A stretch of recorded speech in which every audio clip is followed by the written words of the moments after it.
मुनित्रयं नमस्कृत्य सूक्तिः परिभाव्य च वैयाकरणसिद्धान्तकौमुदीयं विरच्यते। सर्वेभ्यः श्रोतृभ्यः नमः।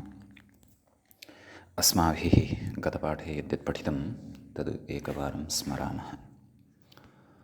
वयं वैयाकरणसिद्धान्तकौमुदी इत्याख्यस्य ग्रन्थस्य तत्र अच्सन्धिप्रकरणे भवामः। अच्सन्धिप्रकरणस्य अस्माकं क्रमे तत्र 50 पाठः गतपाठः प्रवृत्तः, 50तमः पाठः वा। तस्मिन् पाठे तत्र अवङ्स्फोटायनस्य इति सूत्रस्थः विचारः कृतः। अचिपरे पदान्ते गोः अवङ् वा स्यात् गवाग्रम् इति रूपं साधितम्। तत्र सन्निपातपरिभाषा अर्थात् सन्निपातलक्षणो विधिरनिमित्तं तद्विघातस्य इति काचित् परिभाषा तत्र व्याख्याव्याजेन चर्चिता। ततः तत्र उदाहरणं गवाग्रम् इति साधितं, प्रत्युदाहरणं गवि इति दृष्टं पदान्ते इत्यस्य। ततः व्यवस्थितविभाषाविषयकः परिचयः अपि प्राप्तः। तेन गवाक्षः इत्यत्र विकल्पेन न अपि तु नित्यतया एव तत्र आदेशः भवति इति अस्माभिः तत्र ज्ञातम्। ततः अग्रिमं सूत्रम् अस्माभिः पठितम् इन्द्रे च इति। इन्द्रे च इत्यस्मिन् सूत्रे तत्र गोरवं स्यादिन्द्रे गवेन्द्रः इति उदाहरणं दृष्टं। नाम इति सूत्रार्थं कृत्वा सूत्रार्थं ज्ञात्वा गवेन्द्रः इति रूपं साधितं। कुतः अस्य सूत्रस्य आरम्भः इति चेत् नित्यार्थम् इति। नाम अत्र विकल्पेन न भवतु अवङादेशः, नित्य एव अवङादेशः भवतु, एतदर्थं तत्र इदं सूत्रम् आरब्धम्। एवञ्च तत्र विशिष्टा काचित् व्यवस्था अवङादेशरूपिणी अस्माभिः अत्र दृष्टा ज्ञाता च। एतावत् चिन्तनम् अस्माभिः अच्सन्धिप्रकरणस्य 50तमे पाठे कृतम्। इदानीम् 51 पाठं वयम् अत्र आरभामहे। 51 पाठस्य आरम्भः अत्र प्रकृतिभावप्रकरणेन भवति। अयं प्रकृतिभावः अस्माभिः इतः पूर्वं केषुचित् सूत्रेषु चर्चितः। समीचीनं। परन्तु तस्य व्यवस्था अथवा प्रकृतिभावसम्बन्धिनी व्यवस्था विशेषेण अधुना अत्र भवति आरब्धा। तत्र अच्सन्धौ प्रकृतिभावः एषः अच्सन्धिप्रकरणस्य अवान्तरप्रकरणं भवति। यद्यपि अत्रापि अचः निमित्तीकृत्य एव कार्याणि भवन्ति, अतः अच्सन्धिरेव अयम् अच्सन्धिः एव, परन्तु अत्र विशेषेण प्रकृतिभावः एव भवति। अतः इतः अग्रे अच्सन्धेः समाप्तिं यावत् तत्र प्रकृतिभावस्य विषयः एव चर्चयिष्यते। तत्र कथयति व्याख्याता, अथ प्रकृतिभाव इति। मम उपरि ग्रन्थस्य मूले लिखितं खलु, अथ प्रकृतिभावः। अथ इति शब्दः मङ्गलादिषु प्रयुज्यते इति वयं जानीमः। तत्र निरूप्यते इति शेषः। नाम तत्र अथ प्रकृतिभावः इति यत् शीर्षकम् उपरि लिखितं तत्र निरूप्यते इति क्रियापदद्वारा वाक्यसम्पूर्तिः क्रियते। यतः क्वचित् क्रियापदानि न दृश्यन्ते, परन्तु प्रसङ्गानुरोधेन तानि क्रियापदानि अध्याहृत्य वाक्यस्य सम्पूर्तिः अस्माभिः क्रियते। एवं खलु? यतः वयं यत्किमपि वदामः, पदं शब्दं वा, तस्य वाक्यत्वम् अवगम्येत। वाक्यरचनां विना बोधः न जायते। कः प्रसङ्गः, का क्रिया, कः आख्यातः, कः धात्वर्थः, तस्य केन कथं सम्बन्धः इत्यादि विषयः तत्र विना तिङन्तेन स्पष्टः न भवति। अपि च वैयाकरणानां तु सिद्धान्तः अपि अस्ति, एक्तिङ् वाक्यं। यदि वाक्यं किमपि विवक्षणीयं तर्हि तत्र न्यूनातिन्यूनम् एकेन तिङन्तेन पदेन तु भाव्यमेव इत्युच्यते। एवं खलु? अतः निरूप्यते इति पदस्य तत्र कर्मणि विद्यमानस्य क्रियापदस्य अध्याहारं कृत्वा अथ प्रकृतिभावः निरूप्यते इत्येवं रीत्या तत्र वाक्यसम्पूर्तिः क्रियते इत्यर्थः। सूत्रारम्भं करोति। सूत्रं वर्तते षष्ठाध्यायस्थं। प्रथमः पादः भवति। 25-तमं सूत्रम् अस्ति भवतां पुरतः। अष्टाध्यायी वर्तते। अष्टाध्याय्यां च भवन्तः एतत् सूत्रं पश्यन्तः भवेयुः। अत्र च अस्य सूत्रस्य आरम्भं भवन्तः कुर्युः। इतः पूर्वम् अष्टाध्याय्यां सूत्रम् इन्द्रे च साक्षात् पूर्वमेव पठितं खलु? ततः पूर्वम् अवङ्स्फोटायनस्य, ततः पूर्वं सर्वत्र विभाषागोः, एवं रीत्या तत्र प्रकृतिभावस्थानि एव इमानि सूत्राणि अत्र उच्यमानानि सन्ति। तर्हि पूर्वं यत् सूत्रत्रयम् उक्तं तद् प्रकृते अपि कुतः नोक्तम् इति चेत् पूर्वं पक्षे पूर्वरूपमपि अपेक्षितम्। अतः तत्र पूर्वरूपप्रसङ्गः अपि तत्सूत्रद्वयेन सम्बद्धः वर्तते। सूत्रद्वयेन च त्रयेनापि, इन्द्रे च इत्यत्रापि इन्द्रे च अतः सम्बन्धः वर्तते यद् नित्यतया एव भवतु, पूर्वरूपस्य तत्र प्रवृत्तिः न भवतु इति। अतः पूर्वरूपेणापि सम्बन्धः वर्तते एतत् सूत्रत्रयस्य इति कृत्वा, नाम पूर्वं यत् सूत्रत्रयं पठितं किं, सर्वत्र विभाषागोः अवङ्स्फोटायनस्य इन्द्रे च, अतः पूर्वरूपेण सह पूर्वमेव एतत् सूत्रत्रयं पठितं। तत्र प्रकृतिभावः अपि अस्ति, परन्तु समग्रतया प्रकृतिभावः एव तत्र नास्ति। इतः आरभ्य तु प्राधान्येन प्रकृतिभावः चर्च्यते, प्रकृतिभावः एव चर्च्यते इति कृत्वा अधुना आगत्य प्रकृतिभावप्रकरणस्य आरम्भः अत्र अस्ति क्रियमाणः। समीचीनम्। तत्र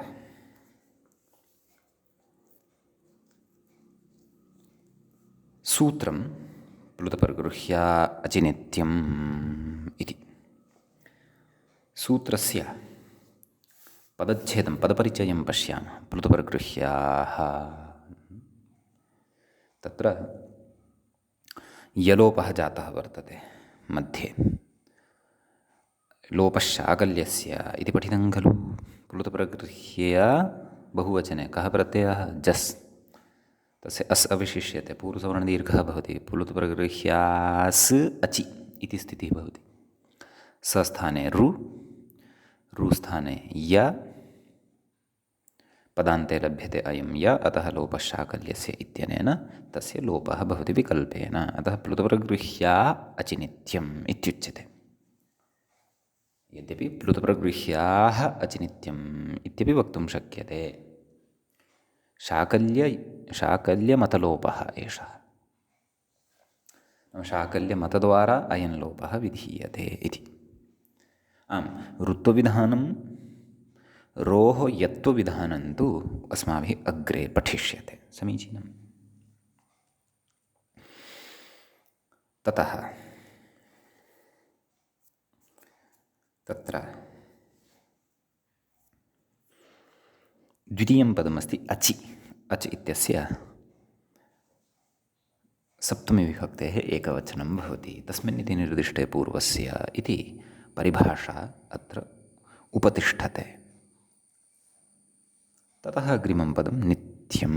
नित्यमिति प्रथमान्तं पदम् एकवचने नपुंसकलिङ्गे च वर्तते। व्याख्यातारं पश्यन्तु। विग्रहः अपि आदौ द्रष्टव्यः। प्लुतप्रगृह्याः, अत्र कः विग्रहः, कश्च समासः इति चेत् प्लुताश्च प्रगृह्याश्च प्लुतप्रगृह्याः एवं रीत्या उच्यते। प्रथमान्तं पदम् इत्युक्तमेव बहुवचनान्तं च भवति। तत्र व्याख्याता कथयति वक्ष्यन्त इति। नाम मूले उक्तं किमुक्तं पश्यन्तु। मूले प्लुताः प्रगृह्याश्च वक्ष्यन्ते इति। नाम प्लुतसंज्ञकाः ये सन्ति, प्रगृह्यसंज्ञकाश्च ये सन्ति, ते वक्ष्यन्ते। तेषां कथनम् अग्रे करिष्यते। तर्हि अग्रे कथयति दूराद्धूते च इत्यादिना। तत्र मम हस्ते यत् पुस्तकमस्ति तत्र दूराद्धूते च इ इत्यादिना तत्र अतिरिक्तः एकः इ इति वर्णः दृश्यते, मध्ये दृश्यते। सः अतिरिक्तः पाठः जातः आसीत्। तं पाठं वारयन्तु। अङ्कन्या तद् गोलाकृतिम् अथवा तत्र तत् कट् कुर्वन्तु।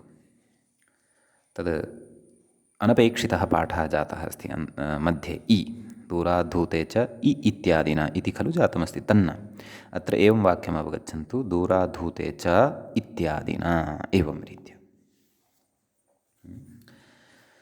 दूराद्धूते च इत्यादिना ईदुदेद् इत्यादिना च इत्यर्थः।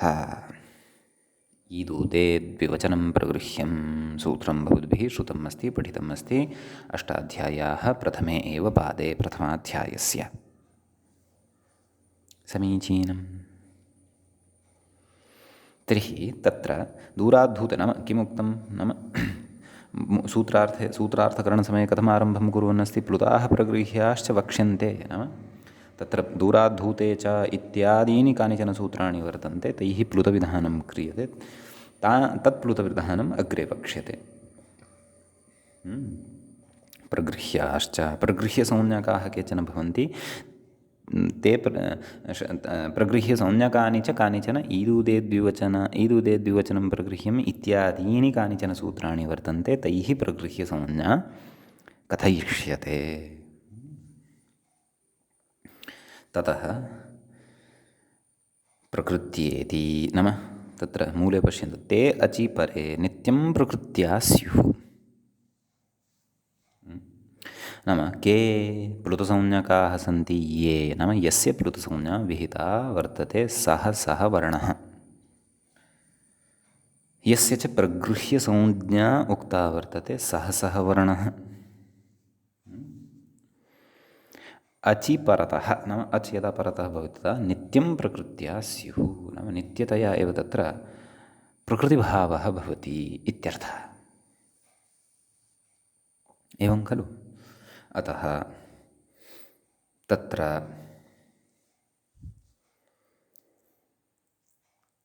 प्रकृतिभावश्च अस्माभिः गतसूत्रेषु चर्चितः। नाम कः नाम प्रकृतिभावः इति गतसूत्रेषु अस्माभिः दृष्टमेव। एवं खलु। तत्र सन्धिकार्यभावः प्रकृतिभावः इति उच्यते।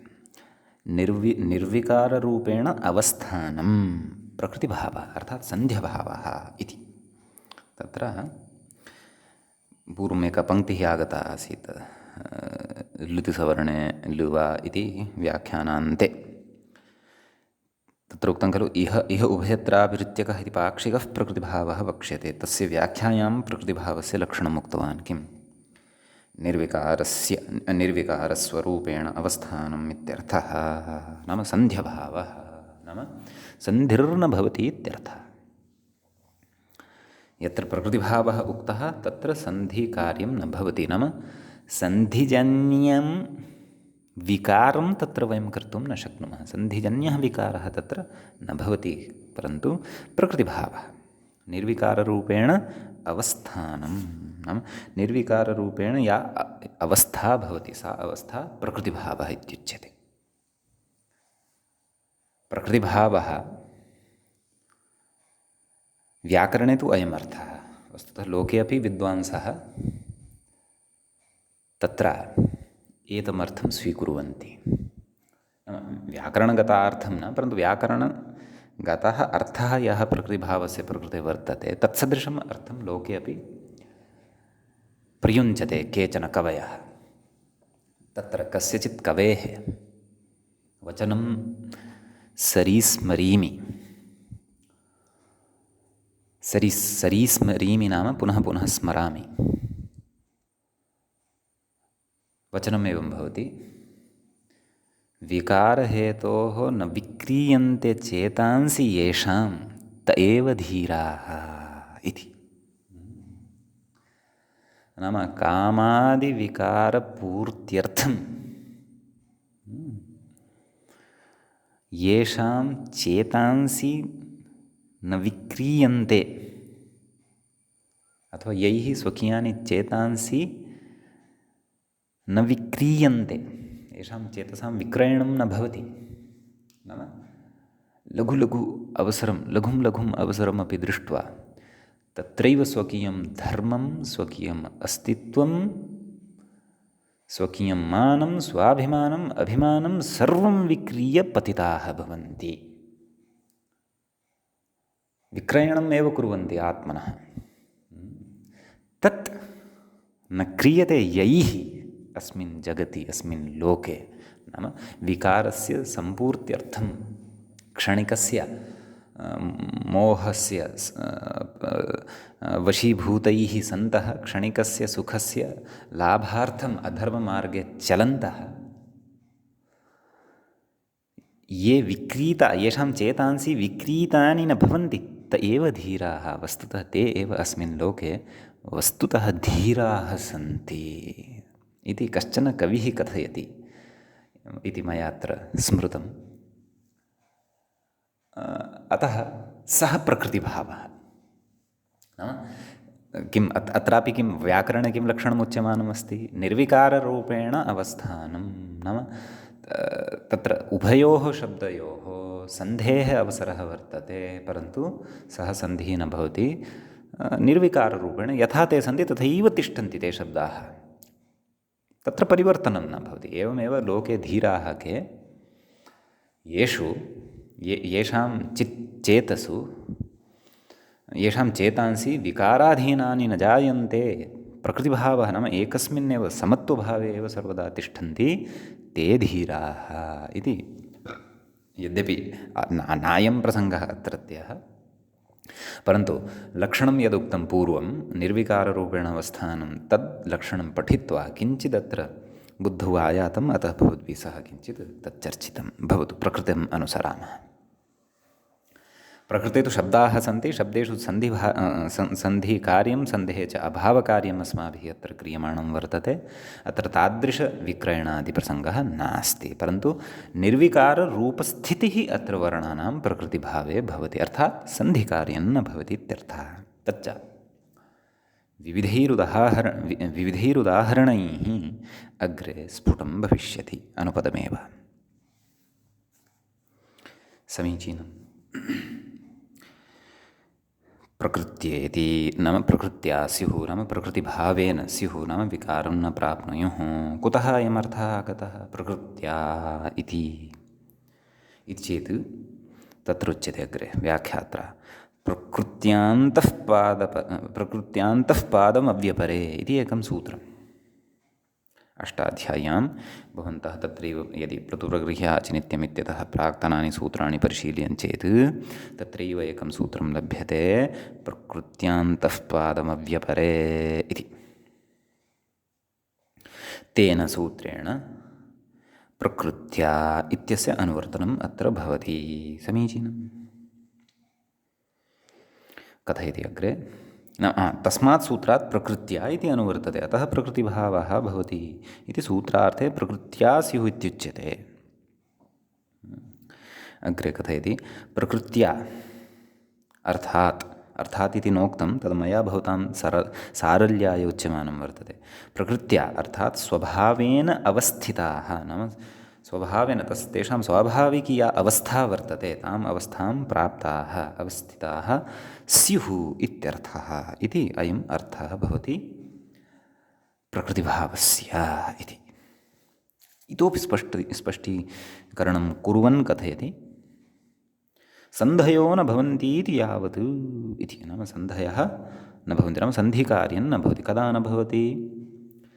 यदा प्लुतात् परतः अच् भवति अथवा प्रगृह्यसंज्ञकात् परतः अच् भवति तदा।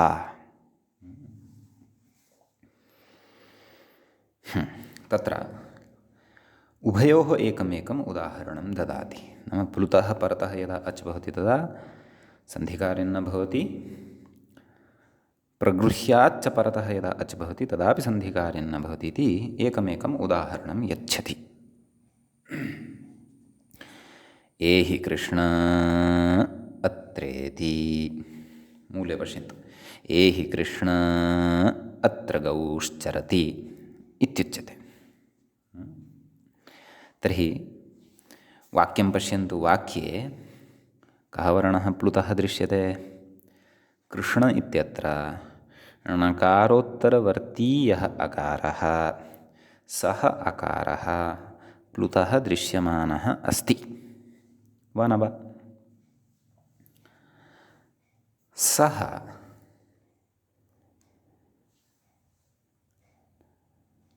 प्लुतः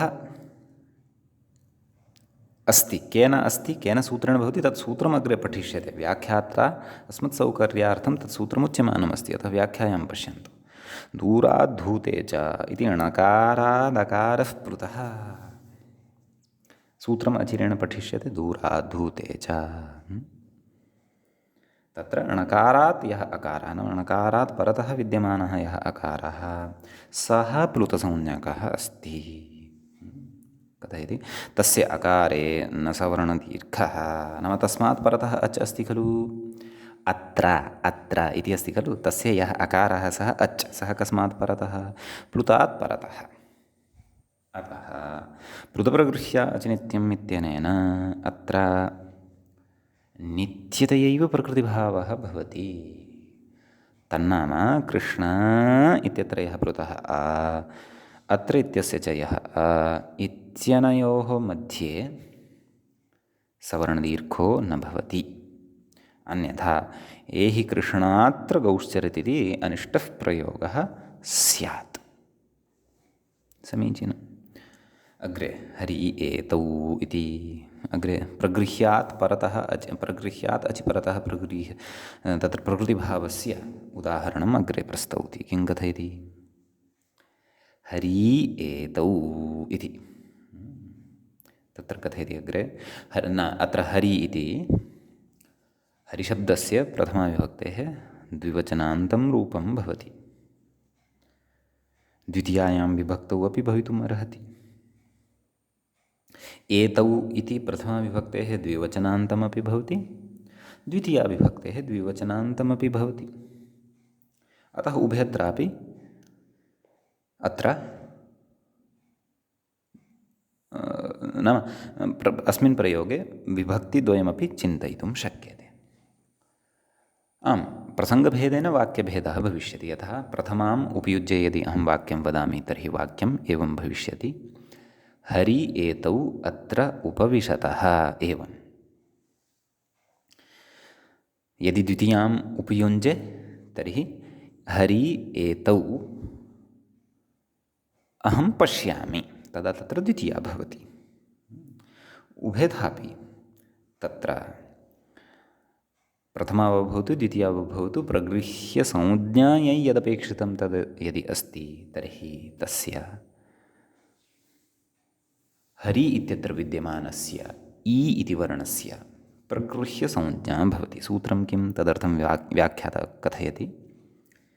ईदूदेद् इति अर्थात् ईदूदेद् विवचनं प्रगृह्यम् इति रेफादीकारः प्रगृह्यः इति। नाम हरि इत्यत्र रेफात् नाम रेफानन्तरं यः ईकारः वर्तते सः प्रगृह्यः नाम तस्य प्रगृह्यसंज्ञा वर्तते इत्यर्थः। एवं खलु। अग्रे कथयति तस्य यणादेशो न भवति। नाम तस्य स्थाने यण् इति आदेशः न भवति इत्यर्थः। समीचीनम्। अन्यथा हर्येतौ इति अनिष्टः प्रयोगः स्यात्।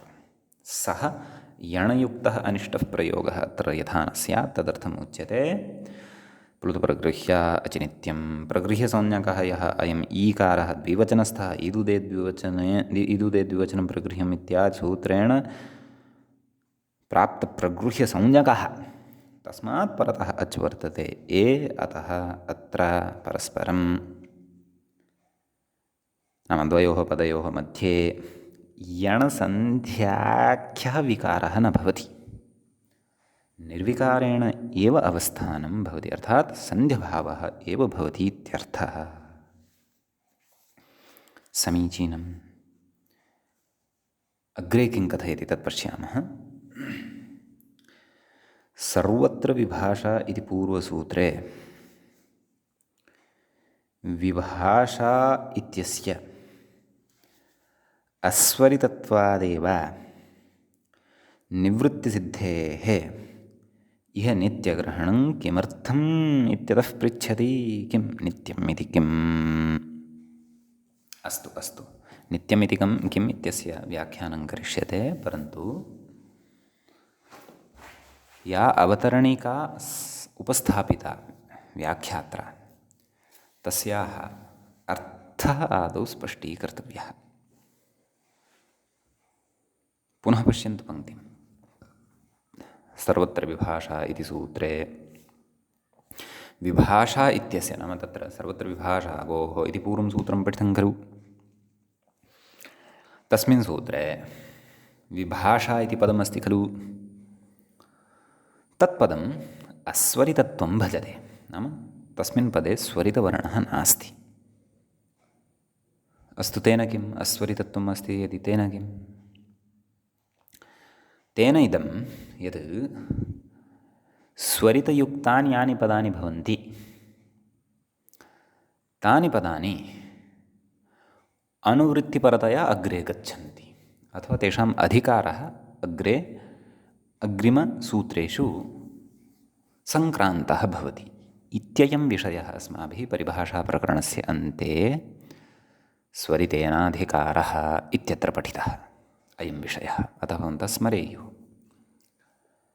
अधुना तानि चिह्नानि लुप्तानि अतः अधुना आधुनिकः व्यवहारः तावत् सूत्रार्थं दृष्ट्वा अथवा आचार्यस्य व्यवहारं दृष्ट्वा एव अस्माभिः स्फुटः क्रियते यत् इतः इदम् अनुवर्तते अतः कृत्वा तत्र विद्यमाने तस्मिन् पदे स्वरितत्वं ज्ञातव्यम्। अस्य अनुवर्तनम् अत्र न भवति अतः तत् स्वरितत्वं तस्य नास्ति इति ज्ञातव्यम्। अथवा परम्परया पाणिनिशिष्यपरम्परया अस्माभिः तज्ज्ञानं लिखित्वैव संरक्षितं वर्तते यत् कस्मिन् सूत्रे किं पदं स्वरितं किञ्च स्वरितं न।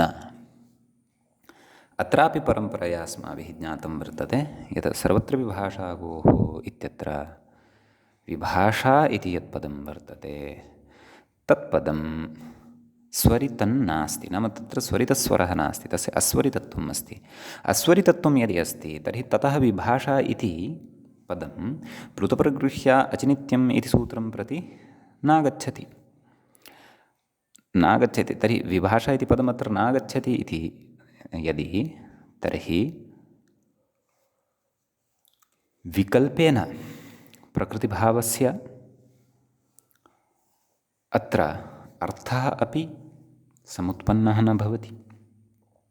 यदि प्लुतप्रगृह्याः अचि एतावदेव सूत्रं कथयामः तर्हि विभाषा इति पदम् अत्र अनुवृत्त्या न लभ्यमानं वर्तते इति कृत्वा स्वतः एव अत्र नित्यः प्रकृतिभावः सिद्धः भवत्येव, यतः विकल्पस्य अवसरः एव नास्ति इति कृत्वा किमर्थं नित्यग्रहणं सूत्रे क्रियते इत्यस्ति प्रश्नः। अयञ्च प्रश्नः पूर्वपक्षत्वेन अथवा अवतरणिकात्वेन अत्र यः उपस्थापितः वर्तते सः अवधानेन बुद्धौ स्थापनीयः, ततः परमेव तस्य समाधानं भवति। अतः नित्यग्रहणम् अत्र व्यर्थं, नित्यग्रहणस्य अत्र प्रयोजनं नास्ति। अथवा किं प्रयोजनं नित्यग्रहणं कुतः इति पृच्छति इति मूले एतादृशीम् अवतरणिकां मनसि निधाय अथवा एतादृशं पक्षं मनसि कृत्य मूले तत्र नित्यम् इति किम् अर्थात् सूत्रे प्लुतप्रगृह्याः अचिनित्यम् इत्यत्र नित्यम् इति किम् इति पृच्छति। समीचीनम्। तत्र अग्रे उत्तरमाह नाम इति प्रश्नः कृतः, उत्तरं कथयति किमाह हरि एतौ इति। पश्यन्तु उत्तरं किमस्ति। हरि एतौ इत्यादौ अयमेव प्रकृतिभावः यथा स्यात्, तत्र एतावतः एव भागस्य आदौ अर्थं कुर्मः। नाम किञ्चित् प्रयोजनमुक्तं, पूर्णतया तु अग्रिमेण्ट् नाम वाक्य अर्धवाक्येन एतावत् प्रयोजनमुक्तम्, अर्धवाक्येन पूर्णतया प्रयोजनम् अग्रे स्पष्टीभविष्यति यत् नित्यग्रहणं कुतः। सद्यः नित्यग्रहणम् एतदर्थं यत् हरि एतौ इत्यस्मिन् प्रयोगे, यश्च प्रयोगः अधुनैव अस्माभिः दृष्टः मूले, नाम इत्यादौ नाम आदिशब्देन तादृशाः अन्येपि प्रयोगाः तत्र अवगन्तव्याः। नाम एतादृशप्रयोगेषु अयमेव प्रकृतिभावः, अयं नाम कः प्लुतप्रगृह्याः अचिनित्यम्, अयमेव प्रकृतिभावः यथा स्यात्, एवं खलु कथयति अग्रे कथयति व्याख्यातम् एतावतः एव एतावद्वाक्यस्य समाधानपरकस्य एतावतः वाक्यस्य एव विषये व्याख्याता किं कथयन्नस्ति तावद् दृष्ट्वा पुनः अर्धवाक्यम् अग्रे पठिष्यामः।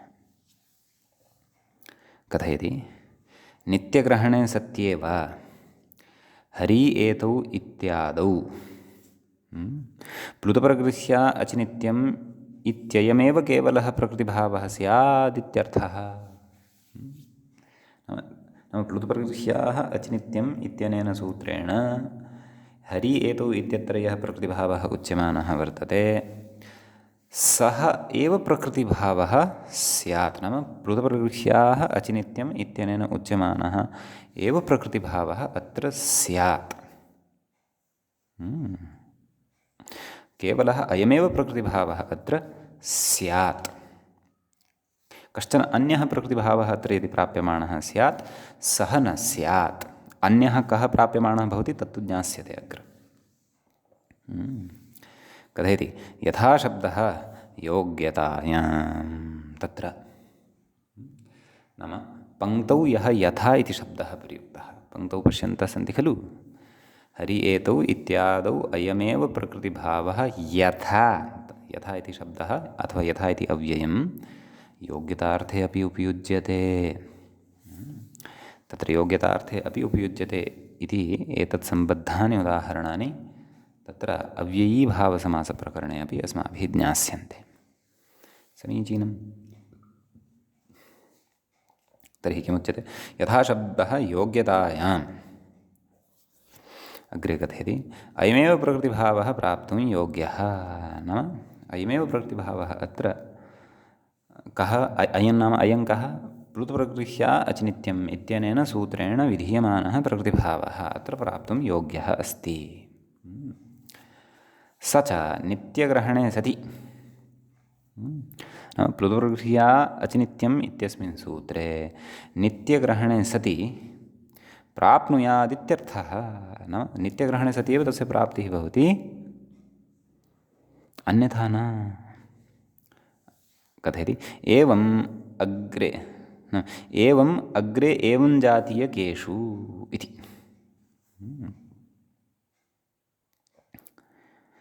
एवम् अग्रेपि एवं जातीयकेषु नाम अग्रेपि नाम अग्रे एतादृशप्रकृतिभावः नाम एतादृशानां यत्र अस्माभिः प्रकृतिभावः ज्ञातः भविष्यति नाम प्रगृह्याश्रितः प्रकृतिभावः एतादृशः अग्रे अग्रे येषु उदाहरणेषु आगमिष्यति।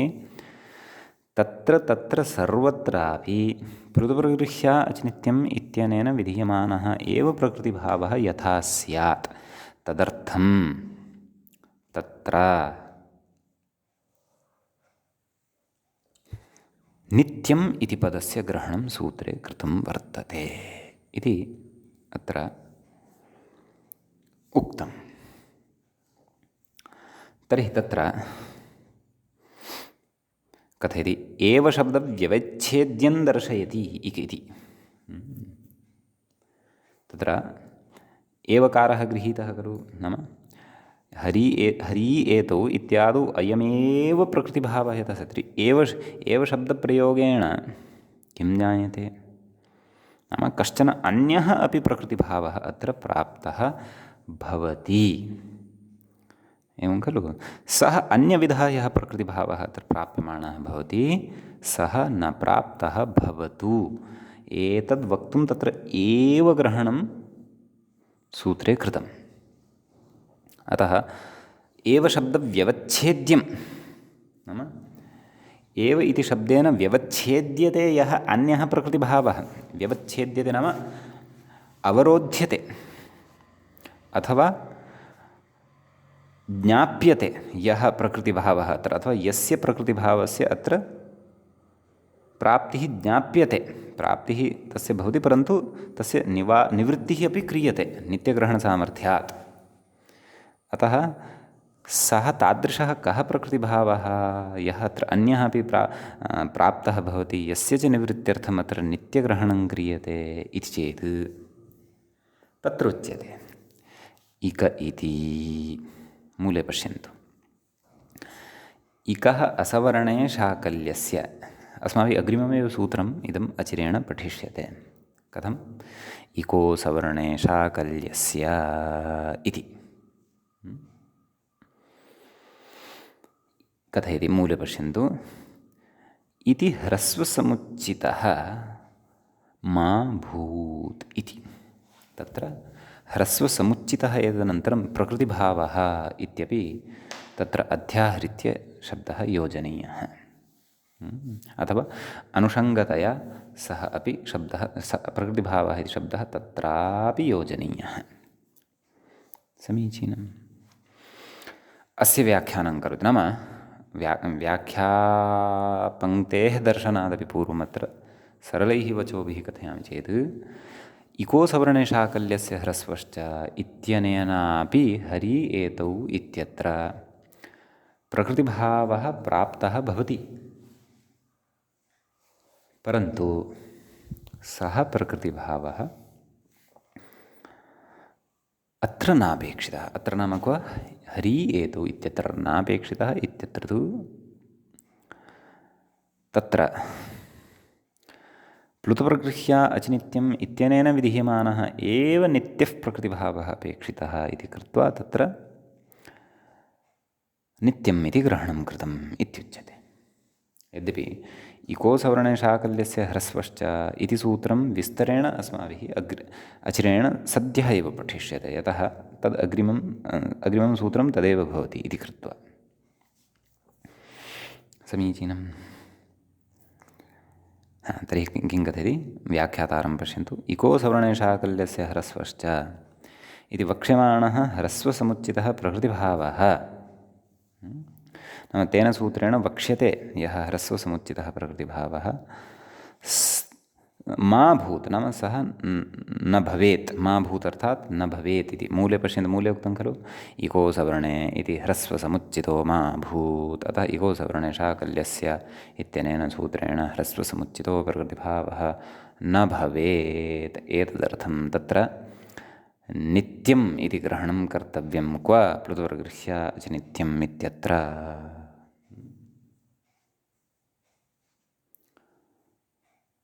यतः यदि तेन अत्र प्रकृतिभावः स्यात् तर्हि तेन केवलः प्रकृतिभावः एव न क्रियते, परन्तु यस्य प्रकृतिभावः उच्यते तस्य ह्रस्वविधानमपि क्रियते। यथा अग्रिमसूत्रस्य उदाहरणं साधयिष्यते अस्माभिः। चक्री अत्र इति, तत्र चक्री इत्यस्य तत्र यः ईकारः अस्ति तस्य नाम चक्री अत्र इत्यवस्थायां तत्र प्रकृतिभावः भवति। नाम ईकारः प्रकृतिभावम् अवाप्य सन्धिरहितः एव तिष्ठति, सन्धिकार्यं तस्य न भवति। परन्तु एकं कार्यं तेन इतोपि क्रियते, तस्य ह्रस्वविधानमपि क्रियते। अतः तत्र एकं रूपं भवति चक्रि, अत्र पक्षे सन्धिः भवति चक्र्यत्र इति रूपं, तत्र रूपद्वयं तत्र साध्यते। परन्तु अत्र तु अस्माकं कृते हरि एतौ इत्येव रूपम् अपेक्षितं। नाम हरि इत्यत्र दीर्घः एव ईकारः अपेक्षितः अस्ति। हरि इत्यत्र ह्रस्वः इकारः नापेक्षितः अस्ति। अतः ह्रस्वः इकारः अत्र न भवतु केन, इको सवर्णे शाकल्यस्य ह्रस्वश्च इत्यनेन सूत्रेण। अतः तस्य सूत्रस्यापि निवृत्त्यर्थं प्रकृते नित्यम् इति ग्रहणं कर्तव्यम्। समीचीनं। तर्हि अत्र भवतां मनस्सु शङ्का जायेत किञ्चित्, यत् यथा हरि एतौ इत्यत्र प्लुतप्रगृह्य अचिनित्यम् इत्यस्मिन् सूत्रे नित्यग्रहणात् ह्रस्वसमुच्चितः प्रकृतिभावः वारितः, नाम हरि एतौ इति न भवति, परन्तु हरि एतौ इत्येव भवति। तर्हि चक्री अत्र इत्यवस्थायामपि चक्रि अत्र इति एवं रीत्या रूपं कथं लभ्यते? यथा स्थितिः तु समाना एव वर्तते। यथा हरि इत्यत्र अन्ते दीर्घः, तद्वत् चक्री इत्यत्रापि अन्ते दीर्घः अस्ति एव। परतः अच् भिन्नः भवितुम् अर्हति, परन्तु उभयत्र साम्यं तु अस्ति एव। एवं खलु? तर्हि तत्र उच्यते चक्री अत्र तत्र प्रगृह्यत्वं नास्ति। नाम प्लुतप्रगृह्य अचिनित्यम् इत्यनेन तत्र प्रकृतिभावः न क्रियते। कुतः? यतः प्रगृह्यसंज्ञकस्य एव प्रकृतिभावः प्लुतप्रगृह्य अचिनित्यम् इत्यनेन उच्यते। चक्री इति तु विद्यमानः यः ईकारः तस्य प्रगृह्यसंज्ञा न भवति। कुतः? यतः द्विवचनस्थः सः ई इति नास्ति। कुतः? यतः ईदुदे द्विवचनं प्रगृह्यम्, ईदुदे द्विवचनं प्रगृह्यम् इत्यनेन उच्यते। द्विवचनान्तस्य एव ईकारस्य, ऊकारस्य अथवा एकारस्य तत्र प्रगृह्यसंज्ञा भवति इत्युच्यते। परन्तु इको सवर्णे शाकल्यस्य ह्रस्वश्च इत्यस्य प्रवृत्तिः हरि एतौ इत्यत्र भवितुम् अर्हति। यतः तस्य यानि निमित्तानि सन्ति तानि सर्वाणि अपि हरि एतौ इत्यत्र दृश्यमानानि सन्ति। समीचीनं। तर्हि किं क्रियेत? कथं निवृत्तिः स्यात् तस्य इतः? यतः हरि एतौ इति प्रयोगः नापेक्षितः। तदर्थम् अतः एव प्लुतप्रगृह्या अचि एतावत् एव असूत्रयित्वा प्लुतप्रगृह्य अचिनित्यम् इति नित्यम् इति ग्रहणं क्रियते।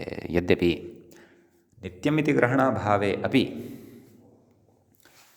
तत्र सर्वत्र विभाषागोः इत्यतः विभाषा इति नागच्छति स्म। कुतः? यतः तत्र विभाषा इत्यत्र स्वरितस्वरः नास्ति। परन्तु तदर्थं नित्यग्रहणम् अत्र अपेक्षितम् इति नास्ति एव भोः। तत्तु वयमपि अवगच्छामः यद् विभाषा इत्यस्य निवृत्तिः भवति कुतः यतः तत्र विभाषा इति पदं स्वरयुक्तं नास्ति। परन्तु इतः अग्रे यत् सूत्रं वर्तते अष्टाध्याय्याम् इको सवर्णे शाकल्यस्य ह्रस्वश्च तेन सूत्रेण प्रकृते तत्र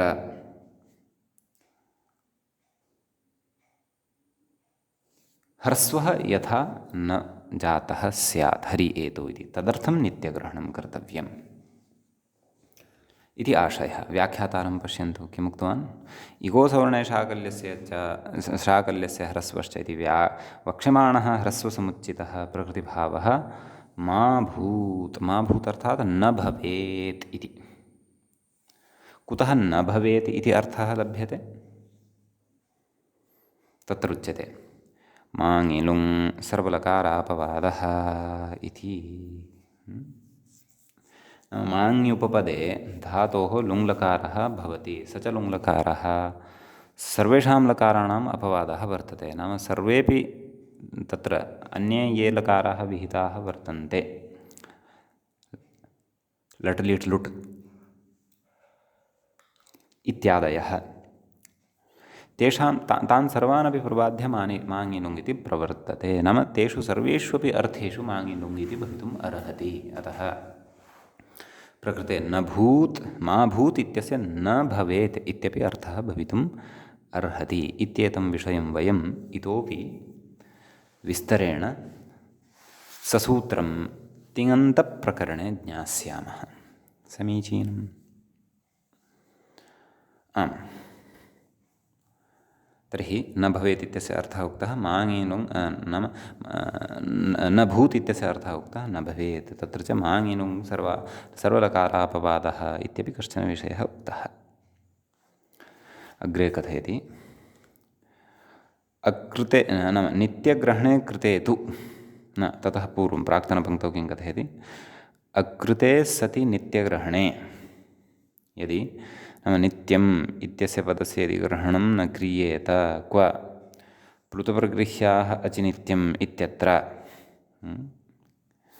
उक्तवान् खलु अकृते सति नित्यग्रहणे परत्वात् शाकलह्रस्वसहितः प्रकृतिभावः प्रसज्येत इति। नाम प्लुतप्रगृह्याचिनित्यमित्यत्र नित्यमित्यस्य ग्रहणं यदि न क्रियेत तर्हि शाकलह्रस्वः कः? शाकलह्रस्वसहितः प्रकृतिभावः कः? इको सवर्णे शाकल्यस्य ह्रस्वश्च इति। नाम एतेन सूत्रेण पक्षे ह्रस्वः अपि क्रियेत तेन हरि एतौ इत्यादीनि अनिष्टरूपाणि अपि लभ्येरन् इति। अतः तत्र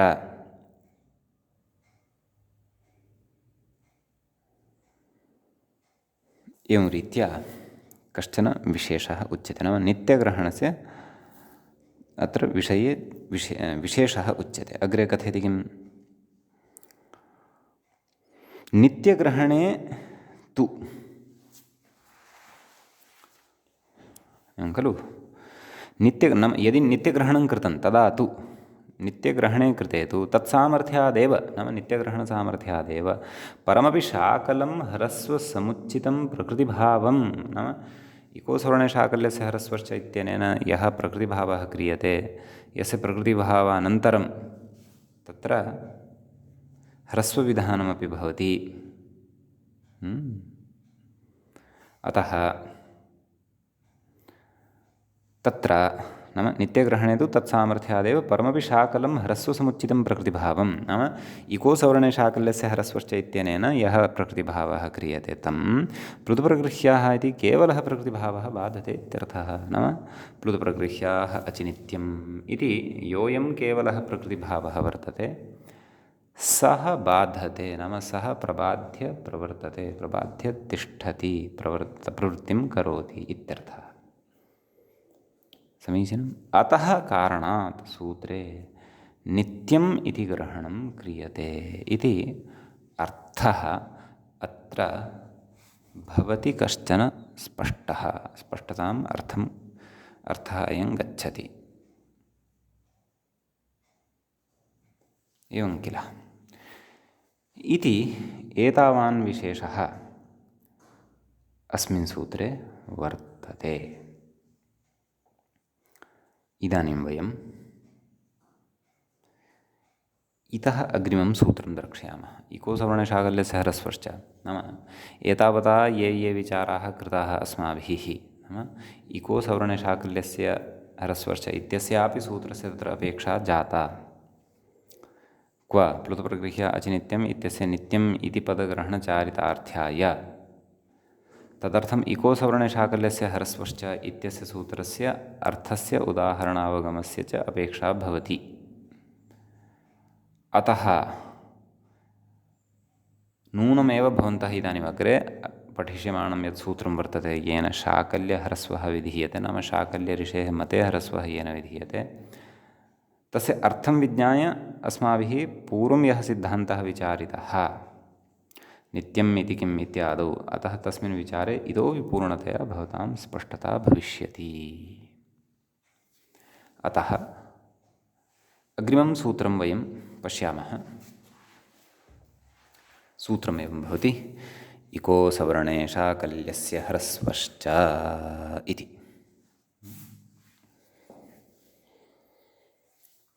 सूत्रस्य पदच्छेदः द्रष्टव्यः। सूत्रे तत्र प्रथमं पदं वर्तते इकः इति, द्वितीयं पदं वर्तते असवर्णे इति, तृतीयं पदं वर्तते शाकल्यस्य इति, चतुर्थं पदं वर्तते ह्रस्वः इति, पञ्चमं पदं वर्तते च इति। आहत्य पञ्चपदात्मकम् इदं सूत्रं भवति। अस्मिन् सूत्रे आहत्य पञ्चपदानि सन्ति। तत्र व्याख्यातारं पश्यन्तु कथं सूत्रार्थपूर्तिं प्रति गच्छन्नस्ति। किं कथयति? इकः इति षष्ठी नाम सूत्रे इकः इति पदं प्रयुक्तं खलु, तत् षष्ठ्यन्तं पदं वर्तते इति। अन्यानि पदानि तु तेषां विभक्तिनिर्देशस्तु ज्ञातः एव स्यात्। असवर्णे इति पञ्चमी विभक्तेः एकवचनं, क्षन्तव्यः सप्तमी विभक्तेः एकवचनं वर्तते। न सवर्णः असवर्णः तस्मिन् असवर्णे शाकल्यस्य इति षष्ठी भवति, पुनः ह्रस्वः इत्यत्र प्रथमा भवति, च इत्यत्र पुनः च इति च अव्ययं भवति इति अस्माभिः बुद्धौ स्थापनीयम्। समीचीनम्। अग्रे किमुक्तवान् नाम इकः इति षष्ठी एङः पदान्तात् इत्यतः पदान्तात् इत्यनुवर्तते इति। समीचीनं। तत्र इकः इति षष्ठी इति उक्तवान् खलु, तदनन्तरं पूर्णविरामं स्थापयन्तु यदि भवतां पुस्तके नास्ति। मम पुस्तके नास्ति, अतः अहं स्थापितवान्। इकः इति षष्ठी पूर्णविरामः, तदनन्तरम् अग्रिमा पङ्क्तिः किं का पङ्क्तिः भवति सा? एङः पदान्तात् इत्यतः पदान्तात् इत्यनुवर्तते नाम तस्मात् सूत्रात् पदान्तात् इत्यस्य अनुवर्तनमत्र भवति। समीचीनम्। अग्रे उच्यते तच्च षष्ठ्यन्ततया विपरिणम्यते। एवं खलु, नाम तत्र एङः पदान्तात् इत्यत्र पञ्चम्यां विभक्तो अस्ति तत्पदं, परन्तु अत्र आगमनं यावत् अथवा आगमनात् पूर्वमेव तस्य षष्ठीविभक्त्यन्ततया विपरिणामः क्रियते नाम षष्ठीविभक्तिरूपेण तस्य परिवर्तनं भवति इत्यर्थः। समीचीनम्। अग्रे तत्र उच्यते अचीति चानुवर्तते इति। प्लुतप्रगृह्याः अचिनित्यम् इत्यस्मात् सूत्रात् अचि इत्यनुवर्तते। कथयति अग्रे ततश्च पदान्तस्य एकः असवर्णे अचि परे। एवं खलु, नाम तत्र पदस्य अन्ते यदि कश्चन इक् वर्तते अर्थात् इक् प्रत्याहारस्थः कश्चन वर्णः पदस्य अन्ते यदि अस्ति तर्हि ततः परतः कः स्यात् तत् कथ पश्यन्तु पङ्क्तौ असवर्णे अचिपरे नाम तस्मात् इकः परतः तादृशः अच् वर्णः स्यात् यः अस्य इकः सवर्णी न स्यात् असवर्णी स्यात् अतः तादृशे असवर्णे अचिपरे ह्रस्वः स्यात् इत्येकं वाक्यम् नाम पदान्तस्य इक् यदि दीर्घः वर्तते तर्हि तस्य ह्रस्वः भवति नाम ह्रस्वविधानं तस्य भवति इत्यर्थः समीचीनं कस्य इकः क्व विद्यमानस्य पदस्य अन्ते विद्यमानस्य कदा यदा परतः तद् भिन्नः कश्चन अच् भवति तदा नाम तत् सवर्णी नापेक्षितः एवं खलु कथयति अग्रे चकारात् प्रकृत्यान्तः पादमव्यपरे इत्यतः प्रकृत्या इत्यनुकर्ष्यते इति एवं खलु चकारः पठितः क्व पठितः इको सवर्णशाकल्यस्य ह्रस्वश्च च एवं रीत्या तत्र चकारः पठितः अतः तेन चकारेण प्रकृत्यान्तः पादं परम् इत्यस्मात् सूत्रात् प्रकृत्या इति अनुवर्तते नाम प्रकृतिभावेन इत्यर्थः एवं किल ततः ह्रस्व इति तत्रापि सम्बध्यते नाम प्रकृत्या इति यद् अनुवर्तते अनुवृत्त्या लभ्यते तत्र ह्रस्वः क्व उक्तः इको सवर्णे शाकल्यस्य ह्रस्वश्च ह्रस्वः च इत्यत्र ह्रस्वः इत्युक्तः खलु शब्दः अथवा पदम् उक्तं तदपि अनुकृष्यते तस्यापि अत्र अनुकर्षणं भवति इति ततः ह्रस्व इति तत्रापि सम्बध्यते इत्युक्तमेव समीचीनम् अग्रे आगच्छन्तु ततश्च उक्तः ह्रस्वः प्रकृत्या स्वभावेन अवतिष्ठते इति वाक्यान्तरं सम्पद्यते इति प्रथमं वाक्यं किम् आसीत् पश्यन्तु उपरि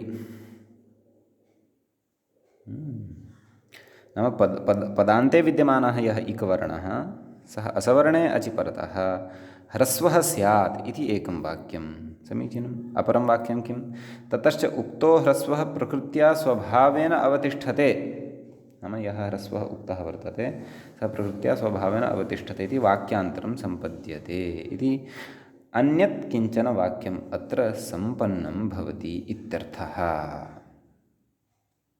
समीचीनं नाम सूत्रद्वयेन एतादृशः यदि भवन्तः तत्र मूले पश्यन्ति यदि तर्हि तत्र कथं सूत्रम् उक्तं तदर्थं कथयति व्याख्याता फलितमाह नाम एतादृशं वाक्यार्थम् अथवा एतादृशं सूत्रार्थं मनसि कृत्य वाक्यद्वयात्मकं सूत्रार्थं मनसि कृत्य तत्र सूत्रकाराः कथयति किं पदान्ताः इकः इत्यादिना इति कथयति यदि चकारो न क्रियेत तर्हि पदान्तस्य इकः असवर्णे अचि एवं किल यदि चकारः न पठ्यते तर्हि पदान्तः यः वर्तते इक् तस्मात् असवर्णे अचि परतः ह्रस्वः स्यात् इत्येव लभ्येत एवं खलु नाम ह्रस्वविधानं स्यात् इति एतावानेव अर्थः यः अस्ति तस्य एव अर्थस्य तत्र प्राप्तिः स्यात् तस्य ह्रस्वस्य प्रकृतिभावः न लभ्येत नाम तस्य प्रकृतिभावः अपि खलु अपेक्षितः इति न लभ्येत यदि चकारग्रहणं सूत्रे न क्रियमाणं स्यात् अथवा न कृतं स्यात् इति अस्तु तर्हि तेन किं यद् तद् अग्रे कथयन्नस्ति किं ततश्च चक्री अत्र इति स्थिते नाम किञ्चन उदाहरणं किं चक्री अत्र इति अस्यां स्थितौ ईकारस्य ह्रस्वे सति नाम तत्र ईकारः यः वर्तते तस्य ह्रस्वविधाने सति तस्य यणादेशे चक्र्यत्र इत्येव स्यात् नाम चक्र्यत्र इत्येव प्रयोगः स्यात् परन्तु प्रयोगः चक्रि अत्र इत्यपि अपेक्षितः अतः कथयति अग्रे किं चक्रि अत्र इति ह्रस्वसमुचितप्रकृतिभावविशिष्टं रूपं न स्यात् खलु नाम ह्रस्वविधानं यदि नाम ह्रस्वसमुचितः अयं प्रकृतिभावः यदि न स्यात् कः इको सवर्णे शाकल्यस्य ह्रस्वश्च तर्हि प्रकृतिभावः स्यात् परन्तु पक्षे ह्रस्वः न स्यात्। अपि च ह्रस्वः एव यदि उच्येत तर्हि ह्रस्वः स्यात् परन्तु प्रकृतिभावः न स्यात्। प्रयोगस्तु प्रकृतिभावयुक्तः अपि अपेक्षितः, परन्तु प्रकृतिभावयुक्तः प्रयोगः कीदृशः अपेक्षितः, येन तत्र चक्रि इत्यस्य दीर्घस्य ईकारस्यापि ह्रस्वविधानं तत्र भवतु, एतदर्थं कृतः। एवं खलु? अतः किं कथयति, ह्रस्वसमुच्चितप्रकृतिभावविशिष्टं रूपं न स्यात्। नाम अपेक्षितं तु ह्रस्वसमुच्चितप्रकृतिभावविशिष्टं नाम सहितं रूपम् अपि अपेक्षितमेव। तदेव कथयति इष्यते तदपि। अतः प्रकृत्यानुकर्षणार्थश्चकारः आवश्यकः इति सूत्रकारस्य हृदयम्। अतः अत्र किं निमित्तं, प्रकृत्या इति पदस्य अनुकर्षणार्थं नाम अनुवृत्त्यर्थं चकारः आवश्यकः, नाम सूत्रे चकारपाठः अवश्यं कर्तव्यः एव इति सूत्रकारस्य हृदयं वर्तते। नाम इति सूत्रकारः वक्तुम् इच्छति इति अभिप्रायः। अत्र वयम् अद्यतनपाठस्य अत्रैव उपसंहरणं कुर्मः। श्वस्तनपाठे तावत् वयं तत्र पुनः इकोसवर्णशाकल्यस्य ह्रस्वश्च इत्यत्र पठितम् एकं पक्षं नाम सूत्रार्थः, सूत्रकारहृदयरीत्या यः सूत्रार्थः फलति तं सूत्रार्थं वयम् आदौ संस्मृत्य पुनः भाष्यकारस्य मतमपि यत्र किञ्चन वर्तते तदपि श्रोष्यामः। ततः उदाहरणानि अपि साधयिष्यन्ते। समीचीनम्। अद्यतनपाठे तावत् इदमेव भवतु। अत्रैव मङ्गलं कुर्मः। मुनित्रयं नमस्कृत्य उक्तिः परिभाव्य च वैयाकरणसिद्धान्तकौमुदीयं विरच्यते। नमः सर्वेभ्यः श्रोतृभ्यः। एवञ्च अत्सन्धौ प्रकृतिभावप्रकरणस्य अयं पाठः अपि अस्माकं समाप्तः भवति। अत्सन्धेः अयम् आहत्य 51 पाठः अस्माकं सम्पन्नतां गतः। नमः सर्वेभ्यः श्रोतृभ्यः।